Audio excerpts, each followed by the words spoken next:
Hey everybody, this is Pat Jennings from thebizseller.com, and this is the next video in our quick tips for selling a business video series, and this is video number 3.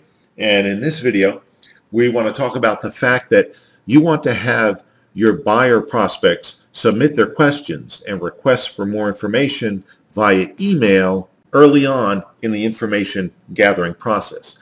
And the specific time period that I'm talking about is that point in the selling process where you've run some ads, you've gotten some response, you've picked out the best prospects and had a phone conversation with them, you've sent them a confidentiality agreement and they've signed it and returned it, and then you've given them some more written, detailed information about your business.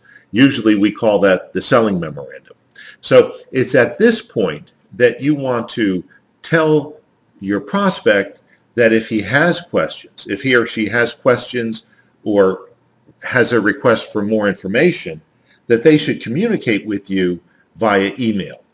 And there's 3 key reasons for this. The first one is it gives you time to think about an answer before you speak. If a prospect surprised you with a phone call and asked you a question you really hadn't thought much about, well, you're going to have to improvise. You're going to have to give them an answer off the cuff, and you don't want to do that. If they submit their questions in email, well, then you have time to think about what you want to say, how you want to say it, what's the most positive way to say things, and it prevents you from speaking off the cuff and going off on tangents and possibly raising more questions than you answered.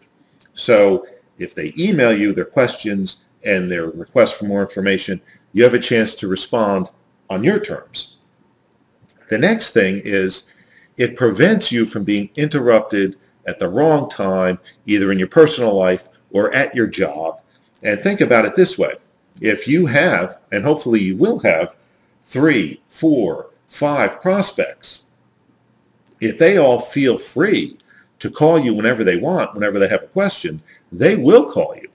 And if they're interrupting you during the day or because you're busy, you can't get back to them, and they had this expectation that they could call you with questions, well, then what you're going to have are angry callers, frustrated callers. So you want to avoid that to begin with by not giving them the opportunity to interrupt you during the busy day or to call you at the wrong time.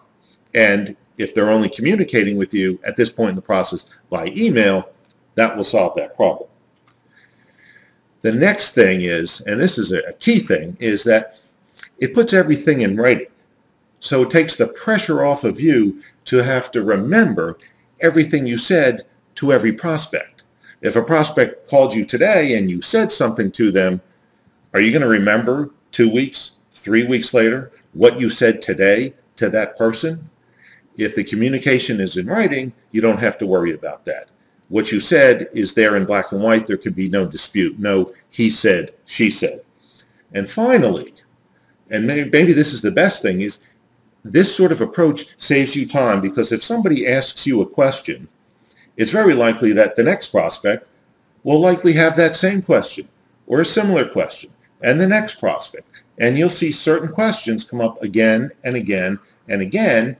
And if you're responding to those questions in writing, well, the first time you respond, you now have the question written.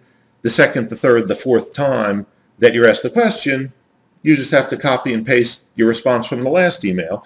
You never have to go back to square one and think, how am I going to answer this question?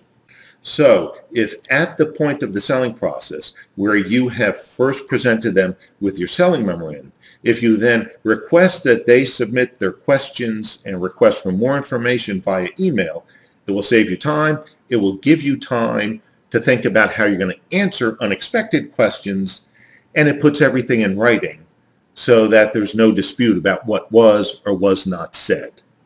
Now, if you found this video helpful, you can go ahead and click the subscribe button in the upper left-hand corner of this video, or if you liked it, you can click the like button in the bottom to the left. Or if you have a question about your particular situation, if there's an issue that you're dealing with and you don't know how to proceed, you can leave a question in the comments section below. Or if you have a comment about this video, you can leave that in the comments section below. And the questions that we get, we will answer in future videos. And speaking of which, I will see you in the next video.